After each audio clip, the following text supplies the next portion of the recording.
Hello, hi, how you doing? Today, this is going to be a relatively short one. I wanted to go over this, essentially, but not this one.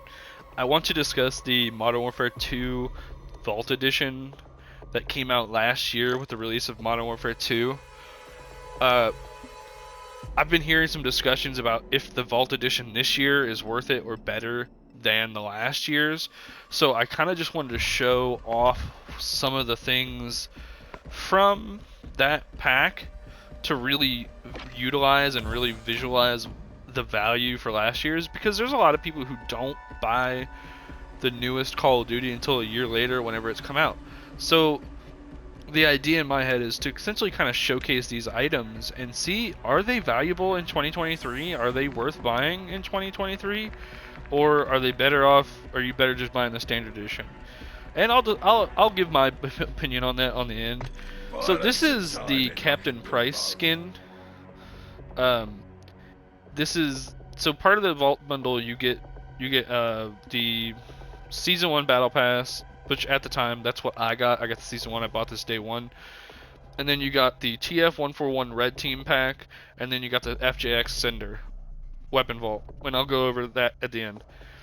So the TF141 Red pack was Farah, Price, Soap, and Ghost. All these skins. But that was the only way you could get them. The only way you could get these four operators was if you had the Vault Edition. So until Season 2, which is when I think Price became available via a raid, which is this skin, you couldn't get these operators, which was pretty messed up. But in Season 5, you can get the King, and then these two are available via raid. Or I think at least one of these. Yeah. So this is the Price skin itself. It's a wetsuit, it's got a hood, he's got a backpack, he's got a mask. Each one of these have like a mask on. It's really weird. His is carbon fiber. So next up, we're gonna have Farah. This is her. This is hers. Ironically enough, the Raid 4 bundle skin is almost the exact same. It is the exact same without the mask. So if you do not buy this, you can still get this relative design. You just won't have the mask. But this is the skin. It's camoed, a small backpack, and then the hood as well as the mask. And for the longest time, this was the only skin that she had.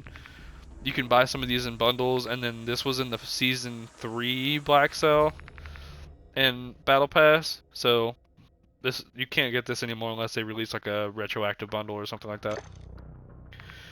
Then we have Ghost. Ghost has a ton of skins now. If you're worried about missing out on Ghost, don't worry. He's had multiple iterations in the Battle Pass, and by the time you get to this, he'll probably have another.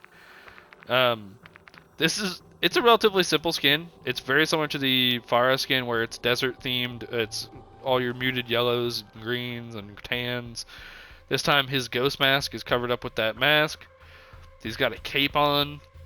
It's overall I would consider this a B tier skin. Especially when we have something like this, which for $20 you can get the classic ghost skin. Or for the battle pass, you can get something with night vision goggles. Cool stuff. This is okay. This is okay. And then we have Soap. There's not very many skins for him. With the pre-order of the Vault Edition, you do get this skin. It's animated, I guess. That's cool. But this is the skin you get for the Modern Warfare 2 Vault Edition. Again, very muted colors, very similar to Price's, where it's darker, green. His mask is red, which I think is the only themed red thing in this entire pack, even though it's called TF141 Red Pack. Doesn't make a whole lot of sense. So, the other thing, the FJX Weapon Vault. So, let me show you. Let me clear this out. The M4, it is just this. FJX Cinder Vault is essentially a vault is a pack that has all of the skins for the FJX. So whenever you put on a 45 round mag, when you put on a barrel, when you put on a stock, every single attachment that you can find for the M4, as well as the many categories for it, is going to have this theme. It's red, it's black, it's got maybe a skull on the receiver. That's about it. It's not reactive, it's not animated, it's just black and red. Now, at the beginning of this game, this was a pretty hot thing to have, because the M4 was pretty strong. So, being able, because it also unlocks all the attachments for the M4. Now, that being said, it's a little bit different now. Doesn't nearly matter as much, because here's the deal. This Tempest Torrent variant, which you'd think would be really nice to have, it doesn't count. They added this and they said, nah, you don't need it. Now, I think you can still put some stuff on. I think with like the Seiken, you can put some stuff on, but the receiver itself does not have the FJX. The barrels do not have the FJX. It's just kind of sucks. The continuity on it really stinks. It would have been I would much rather them update it retroactively and let us have all of this. The Tempest Torrent is a nice marksman rifle, but unfortunately it gets left out in this whole category, even though it is in the family. So it's really cool seeing all of this. It didn't unlock the camos for you or anything like that. You still had to level the guns up themselves, but it did unlock the attachments. So the value is more or less in perceived and what you disliked. If you like the black and red, definitely pick it up. It's cool. I liked it. I didn't use it a whole lot, but I did like it. It was a very cool. Let me show you. Hold on. It was a very cool design and everything, especially at the time whenever the game didn't have a whole lot to go off of. But now the game has a lot more. So this isn't nearly as thought after as something else would be. So that's kind of the couple cosmetic things to go over. The rest is just the battle pass. So let me explain the battle pass. When you buy the battle pass, when you buy the Vault Edition, whatever battle pass is available at the time, you will get automatically. So if you were to buy it today, you would get 50 tier skips of this battle pass, or I think it's 30 actually. You would get 30 tier skips of this battle pass, meaning you don't have a choice on what battle pass you get this one. If you waited and you did season 6, you'd have season 6. Which I suppose we don't have a confirmation that this is season 6. And then you get, I think, a couple hundred COD points or whatever. But that's essentially what you're getting. My opinion, I bought it when the game came out, so I don't have too much of an opinion.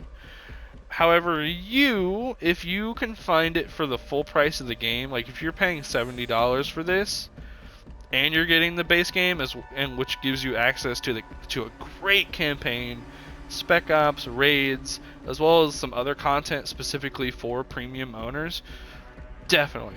But if you go to GameStop and you're like, hey, Vault Edition for Call of Duty, what do I cough up? And they tell you $100?